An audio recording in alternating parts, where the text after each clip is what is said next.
জরাজীর্ণ স্কুল ভবন, নেই বাউন্ডারি ওয়াল, ছাদ ফুটো হয়ে শ্রেণীকক্ষে পড়ছে বৃষ্টির জল।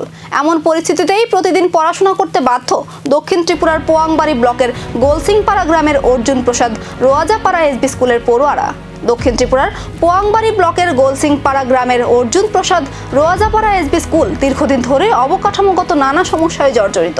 বিদ্যালয়ের চারপাশে নেই বাউন্ডারি ওয়াল, ফলে নিরাপত্তা নিয়ে উদ্বেগে রয়েছেন শিক্ষক, শিক্ষার্থী ও অভিভাবকরা।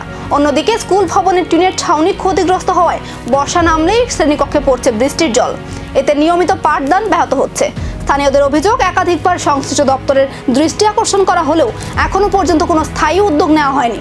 এলাকাবাসীর দাবি, শিক্ষার্থীদের নিরাপদ ও স্বাভাবিক পরিবেশের পড়াশোনার স্বার্থে দ্রুত বাউন্ডারি ওয়াল নির্মাণ এবং ক্ষতিগ্রস্ত ছাউনি সংস্কারের কাজ শুরু করা হোক। তাদের আশঙ্কা, বর্ষার প্রকোপ বাড়লে পরিস্থিতি আরো ভয়াবহ হয়ে উঠতে পারে। সমস্যা আমাদের বাউন্ডারি ওয়ালের প্রথম হয়েছে বাউন্ডারি ওয়াল। গত ঝড় বৃষ্টিতে আমাদের টিনের চালের প্রচুর ক্ষতি হয়েছে। এগুলি সারাই না হইলে পোলাপানের বা ছাত্রছাত্রীদের পড়াশোনায় একটু সমস্যা হইতেছে। আর মেইন হয়েছে, যেহেতু রাস্তার সঙ্গে একদম স্কুলটা, বাউন্ডারি না থাকলে ছোট ছোট বাচ্চারা খেলতে খেলতে অনেক সময় রাস্তার মধ্যে যায়।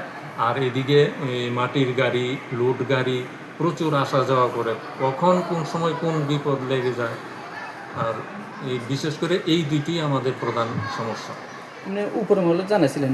উপরে মহলে তো ডেপুটি আর আইএস অফিসের থেকে এরকম একটা রিকুইজিশন চাইছিল, কোন কোন স্কুলে কী কী অসুবিধা এগুলি দেওয়ার জন্য। তো এইগুলি একটা ফরম্যাট বানিয়ে আমরা ফিল আপ করে আবার আইএস অফিসে জমা দিছি। কতদিন ওর দিছেন? এটা প্রায় মাস দুয়েক আগে। মাস দুয়েক। এরপর আর কোনো কিছু? এরপরে মাঝখানে ওই ইলেকশনের সময়। শিক্ষার মন্দির কি পাবে এবার নতুন রূপ, নাকি বর্ষার মধ্যেই বাড়বে পড়ুয়াদের দুর্ভোগ? এখন সেই উত্তরই খুঁজছেন শিক্ষক, অভিভাবক এবং এলাকাবাসী।